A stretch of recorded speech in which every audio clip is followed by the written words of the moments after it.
வணக்கம்.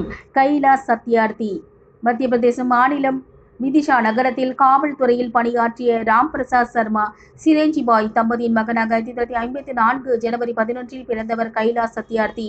சிறு வயதிலே தந்தையை இழந்த இவர் உள்ளூர் அரசு மேல்நிலைப் பள்ளி, போபால் சாம்ராட் அசோகா தொழில்நுட்ப நிறுவனத்தில் படித்து மின் பொறியாளராக பணியாற்றினார். உரிமைகள் மறுக்கப்பட்ட குழந்தைகளின் மீது பரிவு கொண்ட இவர் தன் பணியை விடுத்து பச்பன் பச்சாவ் அந்தோலன் என்ற பெயரிலான குழந்தை பருவத்தை காப்போம் என்ற தொண்டு நிறுவனத்தை துவக்கி 80,000க்கும் மேற்பட்ட குழந்தை தொழிலாளர்களை மீட்டார்.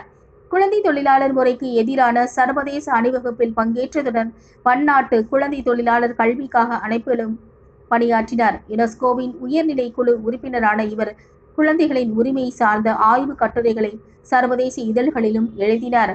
குழந்தை தொழிலாளர் இல்லாத தயாரிப்புகளுக்கு ரக்மார்க் சான்றிதழை அறிமுகம் செய்தவர். 2014ஆம் ஆண்டு அமைதிக்கான நோபல் பரிசும் வழங்கப்பட்டுள்ளது.